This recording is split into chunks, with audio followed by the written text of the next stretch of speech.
Bullies mock the shy new kid. Major mistake, he's a MMA champion's protege. The fluorescent lights of Westridge High School buzzed overhead as Ethan Chen kept his eyes fixed on the scuffed linoleum floor. At 15, he was smaller than most boys his age, 5'6" with a slight build that made him appear even younger. His oversized hoodie seemed to swallow his frame, serving as both comfort and camouflage on this, his first day at yet another new school. Just get through the day without being noticed. That's all you have to do. Ethan had perfected the art of invisibility over years of being the perpetual new kid. His father's military career had moved their family 8 times in 15 years, and Ethan had learned that drawing attention only led to trouble, especially when you were the new Asian kid with glasses who preferred books to sports. What no one at Westridge High could possibly know was that behind Ethan's quiet demeanor and seemingly fragile physique lay years of intensive mixed martial arts training. His uncle, Lee Chen, was a former UFC lightweight champion who had taken Ethan under his wing when he was just 7 years old. For 8 years, through every move and every new town, training with his uncle had been Ethan's one constant. Remember, his uncle always said, true strength isn't about intimidation or showing off. It's about discipline and using your skills only when necessary. For protection, never aggression. Ethan had promised his uncle he would never use his training to harm others or to show off. It was a promise he intended to keep. The hallway ahead suddenly seemed to narrow as 3 boys emerged from the crowd. They moved with the easy confidence of those who owned their territory, parting the sea of students effortlessly. At their center walked Jackson Reed, 6 feet of varsity football muscle with a shock of blonde hair and a perpetual smirk. Flanking him were Damon Wright, nearly as tall but leaner with a buzz cut and a permanent scowl, and Tyler Evans, stocky and square-jawed, whose eyes constantly scanned the hallway for potential entertainment. Well, what do we have here? Jackson's voice carried down the corridor as his eyes locked onto Ethan. Looks like we got ourselves some fresh meat, boys. Ethan quickened his pace, keeping his head down. Just keep walking. Don't engage. But Jackson stepped directly into his path, forcing Ethan to stop abruptly. Hey, I'm talking to you, new kid. Jackson's voice hardened. Didn't your parents teach you it's rude to ignore people? Ethan looked up, his expression carefully neutral. Excuse me, I'm trying to get to class. Jackson exchanged amused glances with his friends. Oh, he's trying to get to class, he mimicked in a high-pitched voice. Hear that, guys? Very dedicated student we have here. Damon snickered. Yeah, probably trying to maintain his perfect 4. Look at him, Tyler added, circling around to Ethan's side. Bet he's never even seen the inside of a gym.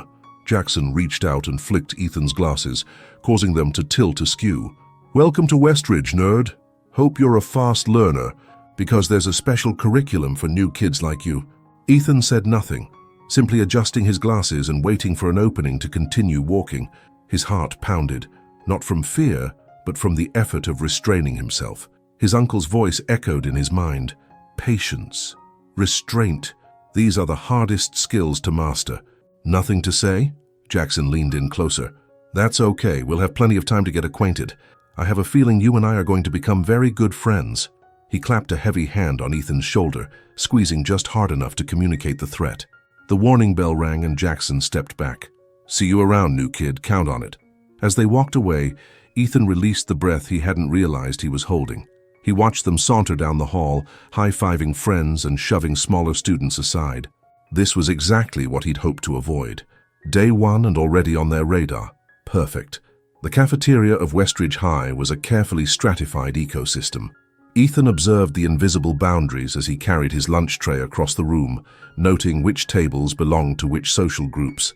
He spotted a relatively empty table in the corner and headed for it, hoping to eat in peace while reviewing his afternoon class schedule. He was halfway through his sandwich when a shadow fell across his table. This seat taken? Without waiting for an answer, Jackson dropped into the chair across from Ethan, while Damon and Tyler took positions on either side. Ethan shrugged. It's a free country. Oh, it speaks, Jackson grinned, the expression not reaching his eyes. And it's got attitude too. He reached across and plucked a French fry from Ethan's tray. So, Chen, it is Chen, right? What brings you to our humble school? Parents couldn't afford. Private school anymore. Military family, we move around a lot. Ethan kept his answers short, giving them nothing to work with. Military, huh? Tyler raised an eyebrow. Your dad must be disappointed to have such a scrawny son. What does he think about you being such a...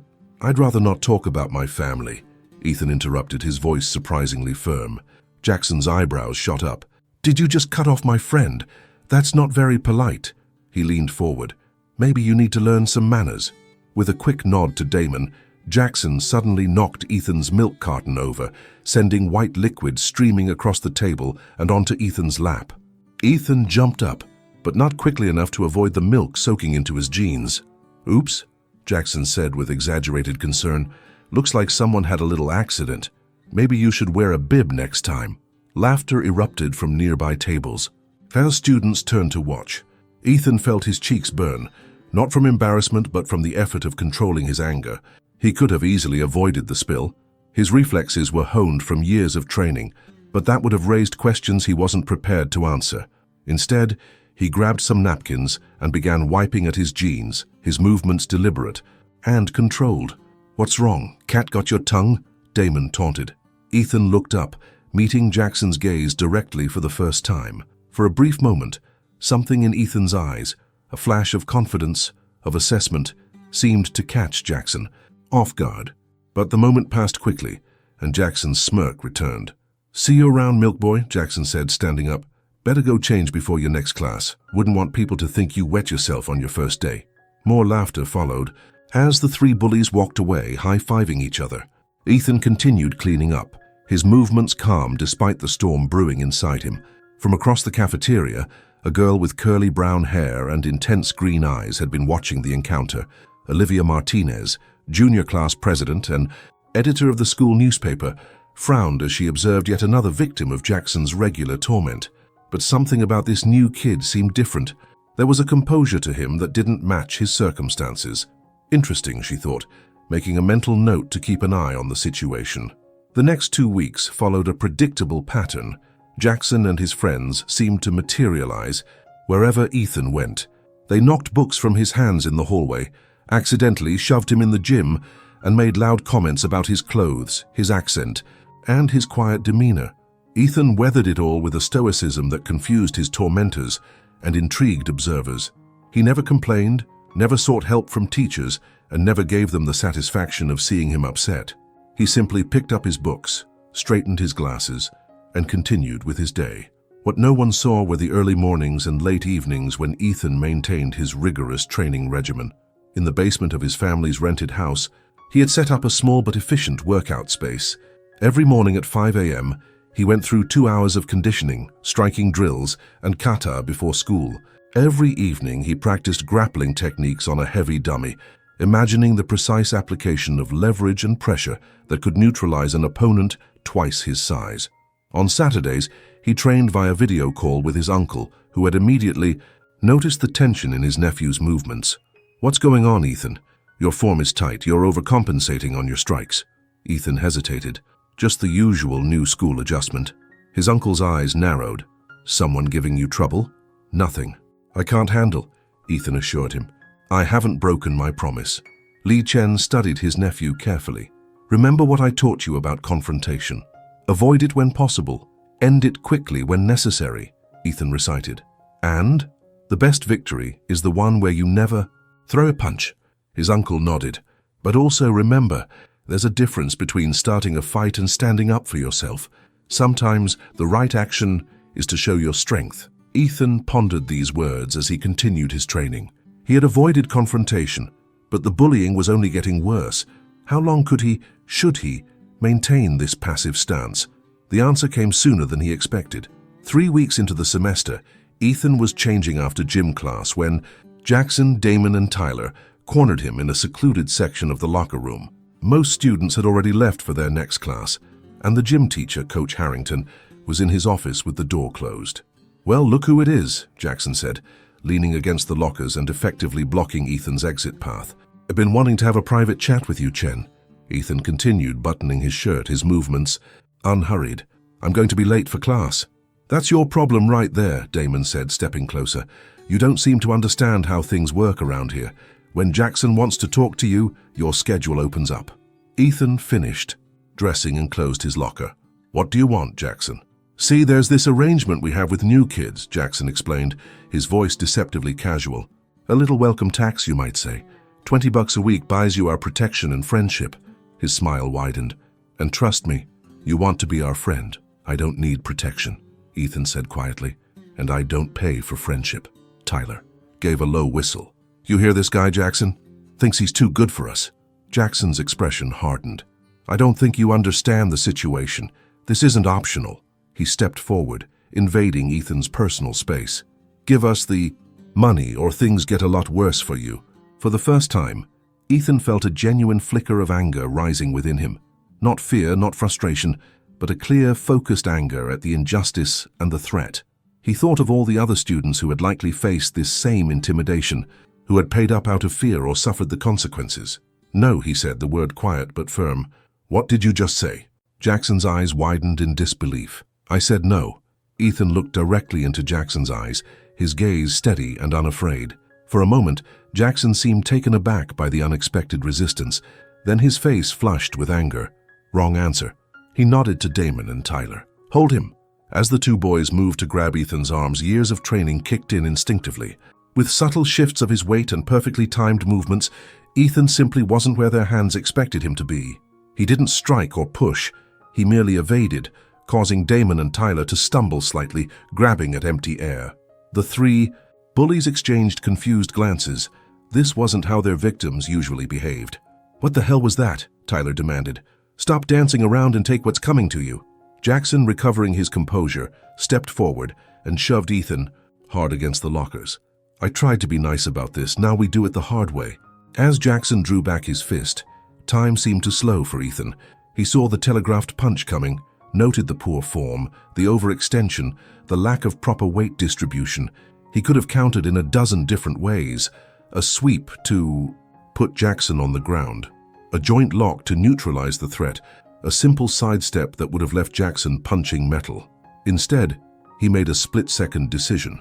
He shifted just enough that Jackson's fist caught him on the shoulder, rather than the face, and he allowed himself to slump against the lockers as if the blow had hurt more than it had. "Next time it's your face," Jackson growled, grabbing Ethan by the collar. "Monday morning you bring the money, or we really show you what pain feels like, got it?" Ethan said nothing, but his eyes held a new resolve. As Jackson and his friends finally left, shoving him one last time for good measure, Ethan remained standing against the lockers, his decision made. This ends on Monday. Throughout the weekend, Ethan trained with renewed focus. His movements were sharper, his mind clearer. He wasn't preparing for a fight. He was preparing for a resolution. Monday morning dawned clear and cool. Ethan arrived at school earlier than usual, positioning himself near the main entrance where he knew Jackson and his friends typically held court before first period. He didn't have to wait long. Well, Jackson called out when he spotted Ethan. "Look who's eager to pay up."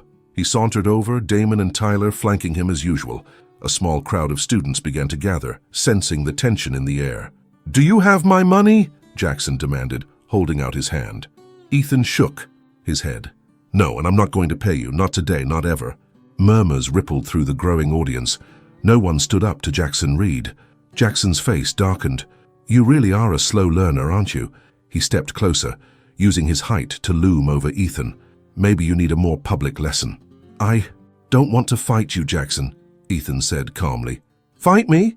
Jackson laughed loudly, playing to the crowd. "Look at this guy. He thinks he could fight me." He turned to his friends. "Hear that? The little nerd wants to fight." More students gathered, drawn by the commotion.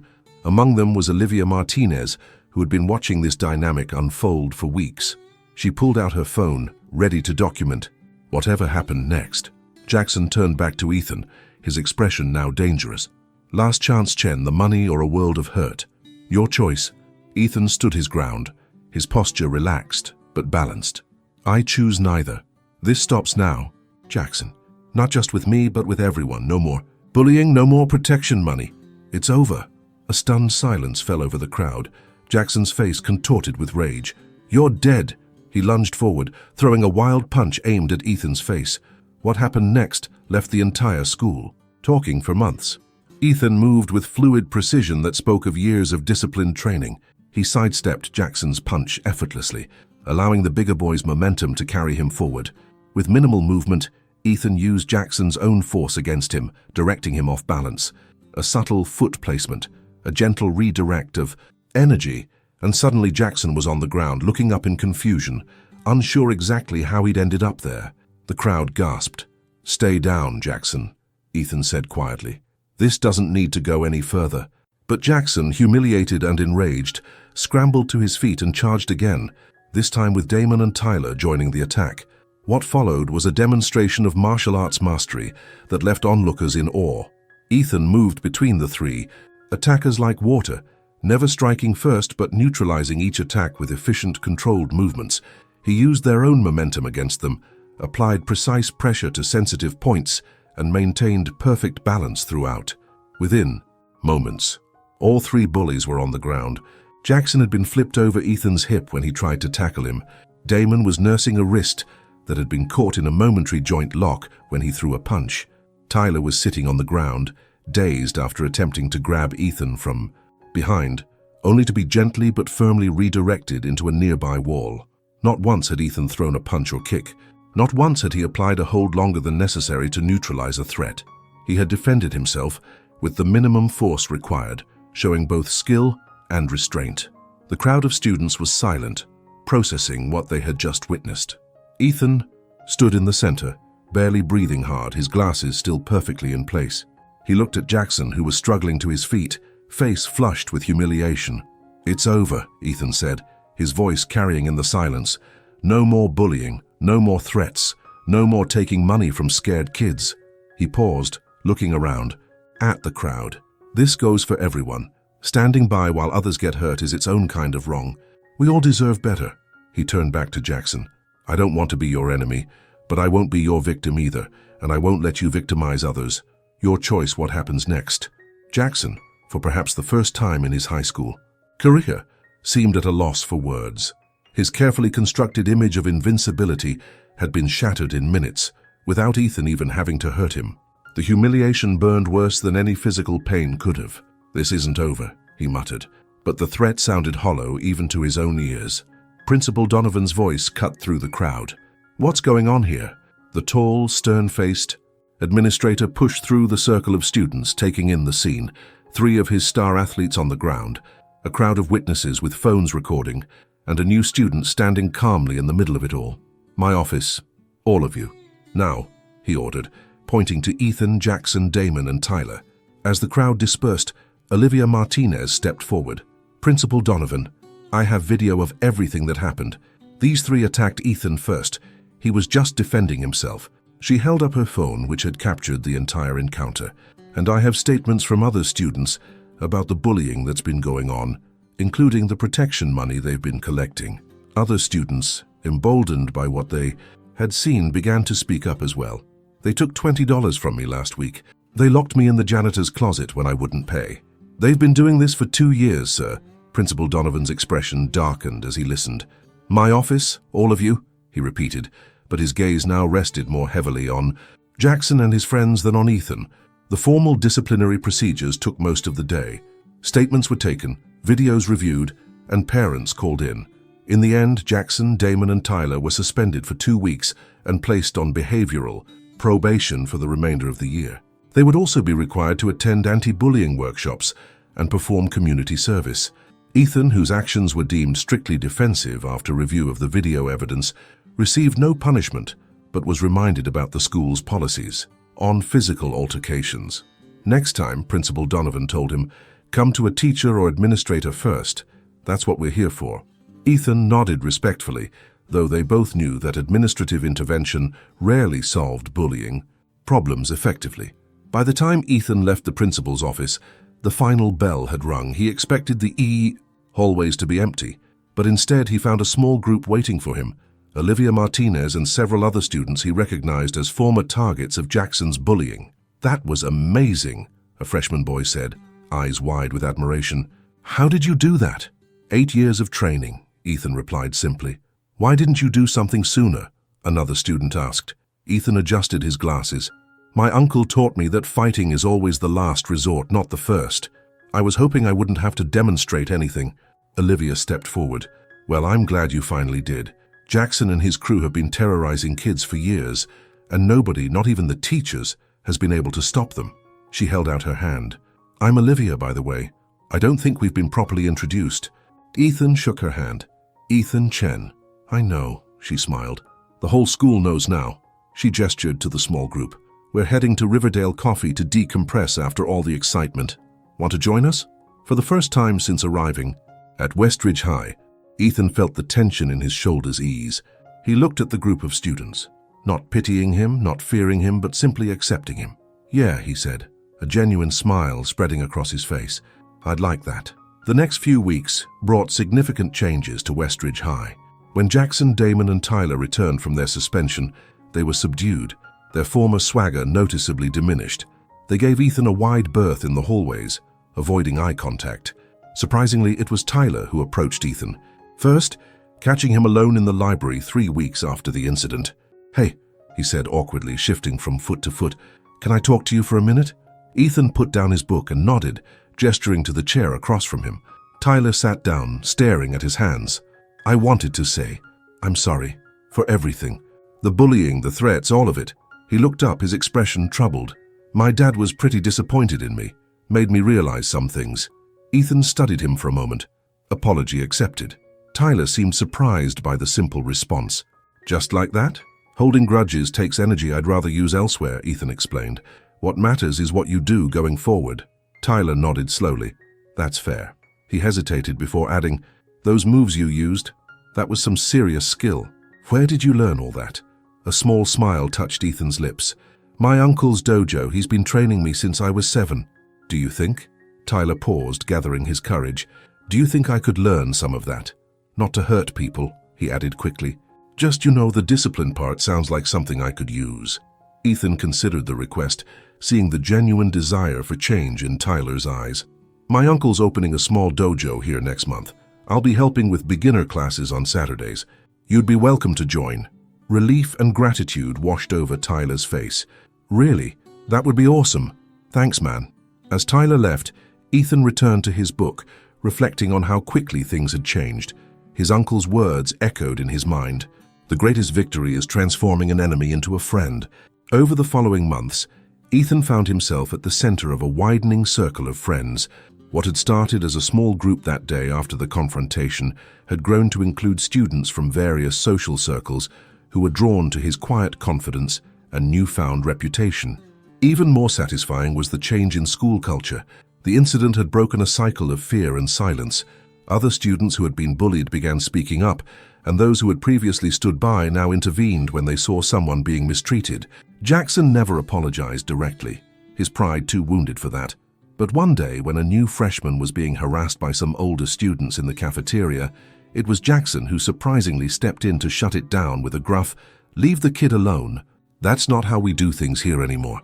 Ethan, witnessing this from across the room, caught Jackson's eye and gave him a small nod of acknowledgement.